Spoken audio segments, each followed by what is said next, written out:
que também não foi obedecida, foi extrapolada, a questão do não envio do PPA, do não envio da LDO,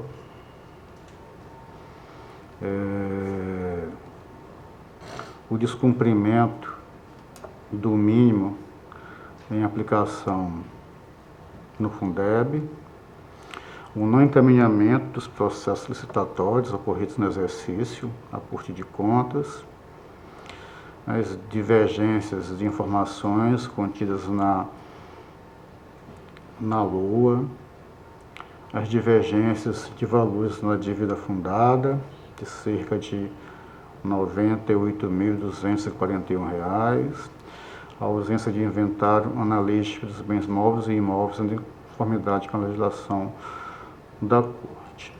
Então, Excelência, oportunizada a defesa desses elementos aqui trazidos pelo gestor e que, na verdade, foram oportunizados a eles a manifestação, nós trouxemos aqui, e meu posicionamento é no sentido que, ao emitirmos e deliberarmos sobre o parecer prévio, esse seja pela desaprovação das contas em razão das seguintes situações: ausência de justificativas à frustração de receitas no exercício em referência, assim como nos relatórios resumidos anteriormente encaminhados junto à prestação de contas. Falha no planejamento quanto à previsão e execução das receitas públicas. De fato, o não envio do inventário do patrimônio do ente, como manda a legislação a respeito, o não envio dos procedimentos licitatórios ao Tribunal de Contas e a extrapolação do limite de despesa com pessoal do Poder Executivo,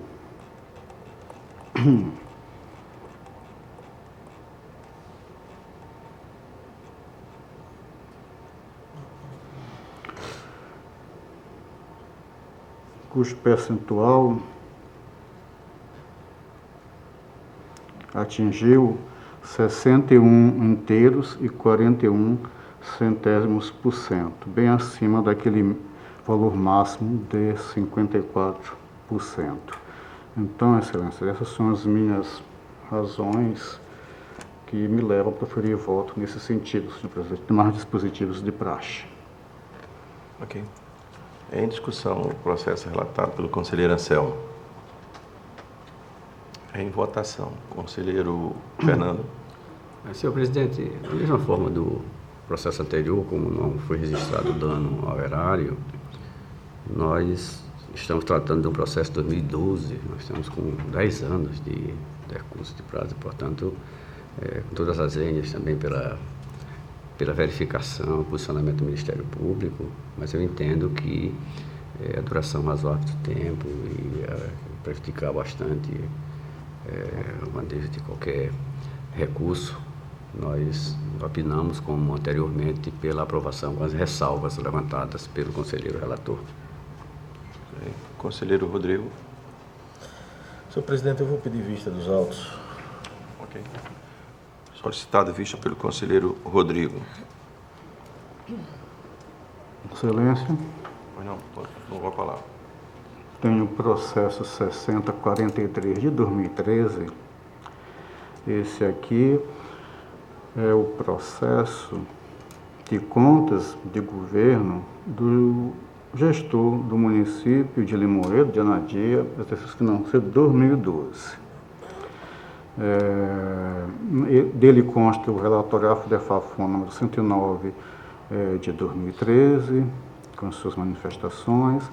Há também o parecer da auditoria número 52 de 2016, da relatoria do conselheiro Alberto Pires,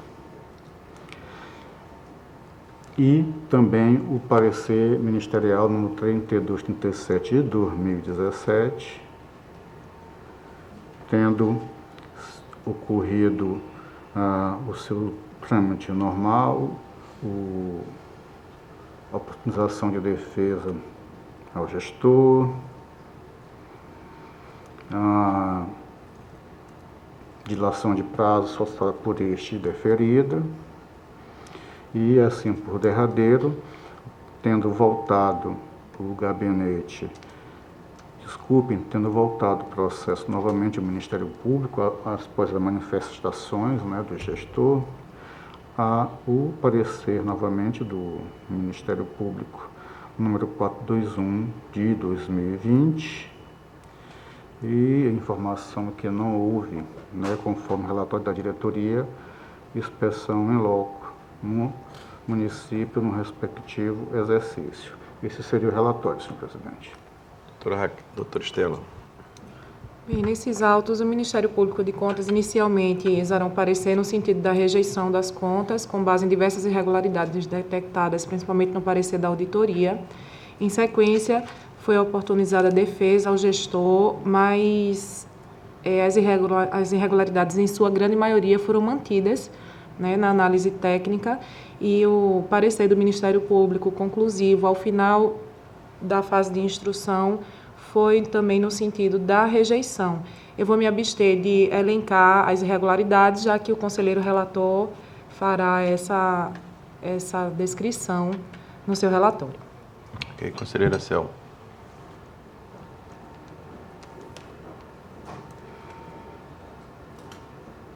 Excelência, o relatório da Diretoria Técnica 109 de 2013 apontaram empenho de despesas acima do limite dos créditos concedidos e descumprimento de despesa com pessoal do Executivo, ou seja, gastou-se mais do que havia recurso, de uma forma bem simples de entendimento, em caixa para se gastar. E apontou também o descumprimento das despesas totais com pessoal do Poder Executivo. Entretanto, como acontece na maioria dos relatórios, ele não veio conclusivo, finalizando-se em submeter o resultado da análise a critério do relator para emissão de parecer prévio. O parecer número 52 de 2016 da auditoria constatou, além das irregularidades já apontadas pela diretoria técnica, a desobediência a alguns comandos constitucionais e legais, bem como a ausência de documentos necessários à verificação de outros aspectos inerentes à prestação de contas, como no envio do PPA, da LDO, da relação dos processos licitatórios ocorridos no exercício, e envio incompleto dos réus, inexistência de sistema de controle interno e consequente ausência de relatório, descumprimento do limite mínimo de aplicação de recursos em ações de saúde, abertura de crédito suplementar sem efetiva comprovação da fonte de recursos, ausência de informações quanto às medidas adotadas para a redução dos gastos com pessoal, inúmeras divergências nos valores apresentados no balanço geral, em confronto com os próprios réus e SGFs encontrados no CICAP, no CIOPS e no CIOPE. Ocorrência de déficit financeiro na ordem de R$752 mil, estou arredondando para menos, o que corresponderia a cerca de 19% do ativo financeiro, concluindo pela citação do gestor para querendo se manifestar a respeito, e caso isso não acontecesse ou essa defesa fosse incapaz de elidir as situações, pela emissão de parecer prévio da aprovação das contas. Eu vou passar para a última manifestação do Ministério Público, que a rigor é a que nos interessaria a respeito desses autos, porque foi após a manifestação do gestor. Como já declinei antes, seria o parecer 421 de 2022, onde o Ministério Público entendeu sanadas as situações apenas relativas aos extratos bancários que foram mandados desta feita legíveis na sua defesa, no processo estavam de difícil análise, o que viabilizaram a devida conferência dos saldos da Tesouraria e com relação a alguns vícios da LOA, por entender este que, como se tratava de obra do Legislativo, não se podia se consubstanciar em irregularidade em detrimento do administrador, do gestor público, ainda que o texto originário do projeto fosse de sua lavra. Contudo, ratificando o posicionamento anterior pelo juízo de reprovação das contas. Excelências, assim, em resumo, nós trouxemos aqui como motivo para a reprovação das contas a inobservância do princípio de exclusividade, por constar em matéria da LOA situações diferentes de fixação de despesa e de previsão de receita. De fato, identificamos abertura de créditos adicionais sem a comprovação das fontes originárias para o recurso. Identificamos o descumprimento do limite mínimo condicional em saúde. Identificamos repasse a maior do 1/10 do que o previsto constitucionalmente ao Poder Legislativo. Despesa com pessoal do Poder Executivo acima do limite permitido na lei. Tendo em vista, excelências, também até confirmar que eu acabei não, esse ano 2012, por gentileza, minha assessoria, seria ano final de legislatura, de mandato, seria, né? Então, excelência, aqui também verificamos que há um saldo financeiro insuficiente para se honrar as obrigações realizadas ou adquiridas no próprio exercício financeiro. Esse é o fato que observamos. E também está mantida fato que o processo, quando ele foi encaminhado, ele não foi encaminhado com o relatório obrigatório do controle interno.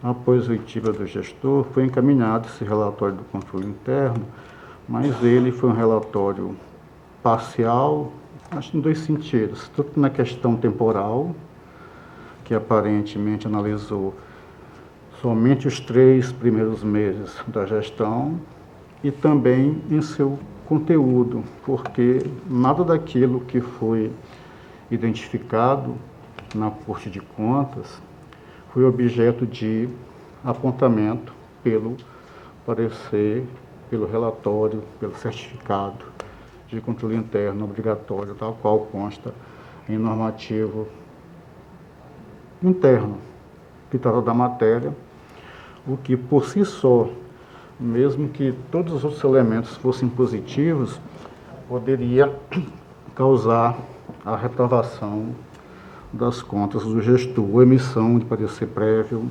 sugerindo a reprovação das contas. Não sendo assim, excelência, eu trago o voto, como já aqui informei antes, pela reprovação das contas, quando da emissão desse parecer prévio. E só para, acabou passando, mas para justificar, a despesa de pessoal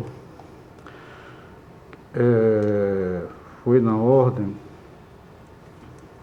de 64% e 48%. Não, desculpem, gente. A despesa do Poder Executivo foi na ordem de 62%, 62 inteiros e 91 centésimos por cento. E no total, que foi 64,48. Sendo assim, excelência, seriam despesas crescentes e que não se adotou as providências adequadas para o seu restabelecimento aos patamares, como manda a legislação. Em função desses achados, que trago o voto nesse sentido e mais dispositivos de praxe, senhor presidente. Ok. Em discussão, o processo relatado pelo conselheiro Anselmo. Senhor presidente. Conselheiro? Senhor presidente, não, é só fazer algumas pontuações e também tirar algumas dúvidas com o relator. Aqui a gente está diante de uma prestação de contas seria já mais recente, né?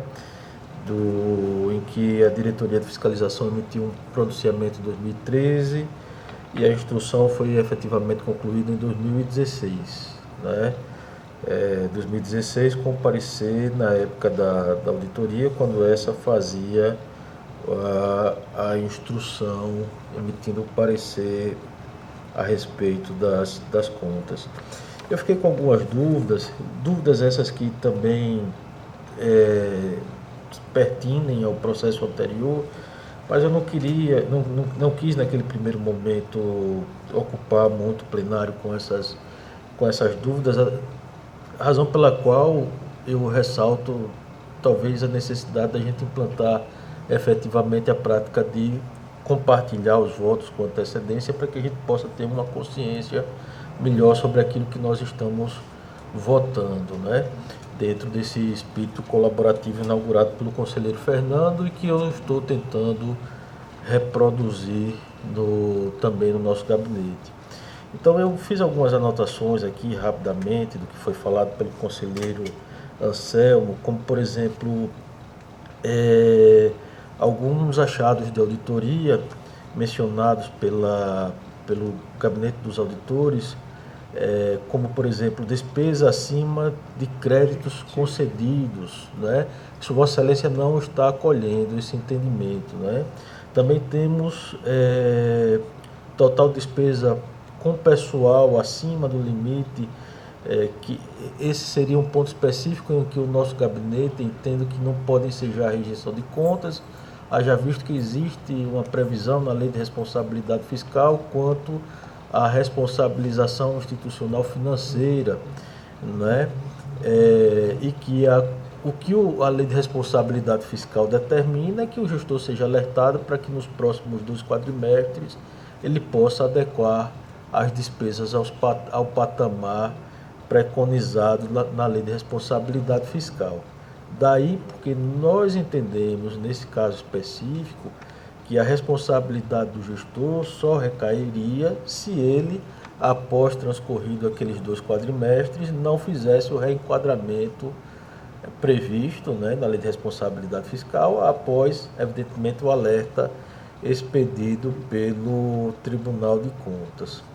Nós temos também, senhor presidente, outros pontos que para mim não ficaram muito claros nessa prestação de contas, na anterior também, como, por exemplo, a ausência de encaminhamento do PPA e da LDO. Isso foi uma constatação inicial, mas para mim não ficou muito claro se após a defesa do gestor ele encaminhou essa documentação, né? Razão pela qual também nós entendemos que se naquele primeiro momento ele não encaminhou, mas encaminhou após a provocação do tribunal, nós consideramos como sanado o defeito, né? Também temos inexistência do controle interno, que eu acho que é um ponto relevante. Inclusive temos uma instrução normativa de 2011 que preconiza, em que pese a obrigatoriedade de encaminhamento do relatório de controle externo existia há muitos anos, mas naquele caso específico o nosso tribunal entendeu que a partir de 2011, apenas então somente a partir de 2011, o tribunal começaria a julgar pela rejeição às contas quando não houvesse o encaminhamento, quando não existisse o relatório de controle interno, né? Temos também um ponto que nosso gabinete diverge completamente, porque se trata da previsão na LOA de violação, digamos assim, ao princípio da exclusividade preconizado constitucionalmente com relação às matérias dispostas na LOA. E nesse caso nós entendemos que, por não se tratar de uma execução, de um ato de gestão, mas estarmos diante de um ato que está no plano normativo, que muito embora seja encaminhado pelo chefe do Poder Executivo, mas que é aprovado pelo Legislativo, a gente não tem como fazer o sancionamento do gestor, né? Nem também, muito menos da Câmara Municipal. E seria um achado de auditoria que se resolve no plano da inconstitucionalidade, digamos assim, cabendo ao tribunal apenas recomendar, orientar, que não se encaminhe um projeto de lei trazendo matérias diversas daquelas especificadas como fixação de despesa e previsão de receita em regra, né? Enfim, são vários pontos, mas eu acho que também temos descumprimento de limite mínimo com... Não sei se ficou claro isso daí, presidente, despesa com saúde, com educação, não me recordo se ficou muito claro. Mas era apenas para pontuar, presidente, da necessidade da gente ter um melhor esclarecimento, já que alguns pontos que são elencados aqui na prestação de contas são, no nosso entender, efetivamente pela rejeição.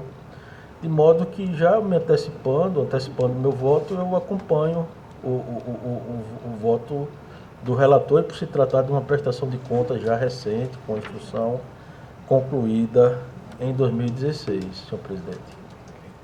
Continua a discussão. Em votação, conselheiro Fernando. Discussão, continua. É só uma dúvida aqui, que o conselheiro fez uma consulta e eu fiquei aqui martelando com relação a 2012 ser uma eleição municipal. É mesmo municipal mesmo, ela foi uma eleição geral, 2012. Municipal. Municipal, com certeza. É que eu fiquei na dúvida realmente aqui, porque eu estou fazendo as minhas contas aqui dos processos eleitorais, dos tags.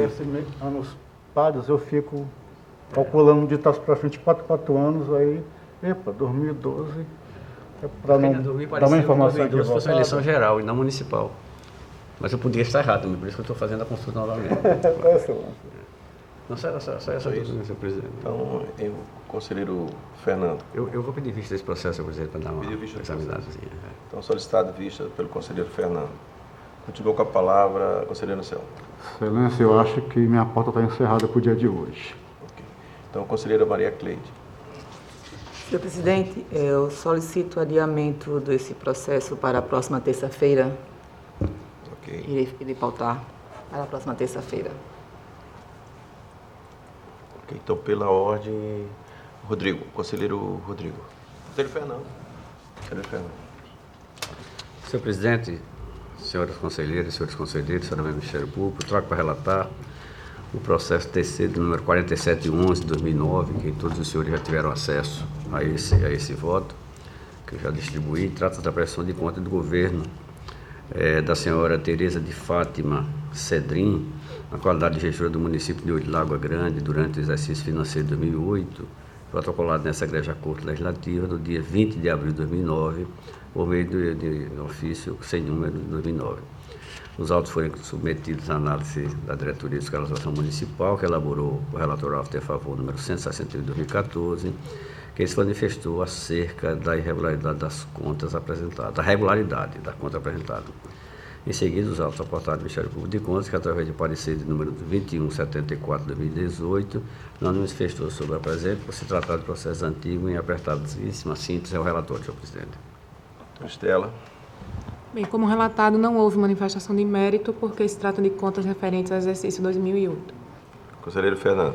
Senhor presidente, nós verificamos aqui, na análise do processo, tivemos aqui alguns pontos de consistência, que foi o não envio do inventário geral de bens, de valores, a relação de processos licitatórios de 2008 não foi encaminhada, o PPA do quadriênio 2006 a 2009 e a LDO para o exercício 2008. Da análise dos instrumentos de planejamento, senhor presidente, nós fizemos aqui uma análise também, que vossas excelências estão ao cabo, que nós, inclusive, verificamos que a Câmara Municipal autorizou uma abertura de 60% do orçamento. Isso aí foi realmente algo que... Da análise orçamentária, financeira e patrimonial, nós verificamos que o município fez um remanejamento de 40,70%, menor, portanto, do que é autorizado pelo Poder Legislativo. Analisamos aqui os limites constitucionais com relação ao Fundeb. Nós verificamos que o município utilizou 28,14%, portanto, cumprindo o limite constitucional. Verificamos que o Fundo de Manutenção e Desenvolvimento da Educação Básica, o município utilizou 64,31%, cumprindo, portanto, os ditames legais. Nas ações de serviço público de saúde, senhores conselheiros, senhoras conselheiras, nós verificamos que o município utilizou 20,48%, portanto, cumprindo a regra constitucional. Repasse do Odessa não foi possível verificar em função de ausência de documentação. Dos limites legais de pessoal, o município utilizou 43,51% da receita corrente líquida, cumprindo, portanto, a exigência do estabelecido no artigo 20 e seus sucedâneos. Portanto, senhor presidente, verificamos com um ponto de inconsistência encontrado na prestação de conta, como já foi dito, o não encaminhamento do PPA e da LDO, em que peço, senhor presidente, como já é do conhecimento de todos, apesar dessas inconsistências, nós estamos apresentando voto a essa Egrégia Corte de Contas pela aprovação com as ressalvas trazidas em função da segurança jurídica e o tempo, a duração razoável de tempo, senhor presidente, e os demais ditames que seguem no voto. Assim como voto. Em discussão, o processo relatado pelo conselheiro Fernando. Conselheira Selva. Senhor presidente, um primeiro esclarecimento da doutora Estela. A doutora Estela, o Ministério Público se manifestou, mas não no mérito. O processo foi encaminhado ao Ministério Público de Contas e a manifestação foi de acompanhar da Anterior. liberação plenária de ser dispensável a manifestação de mérito. Tudo bem. Conselheiro Fernando, só uma dúvida para como é que eu devo conduzir o meu voto. O gestor, desculpe se eu não prestei atenção, eu não ouvi na sua relatoria, antecipadamente, peço. O gestor ele foi notificado para se manifestar nos autos? Agradeço, excelência. Ok? Em votação. Então, conselheiro Rodrigo. Senhor presidente, eu acompanho o relator. Vota. Conselheiro Alberto. Com o relator, senhor presidente. Conselheira Maria Cleide.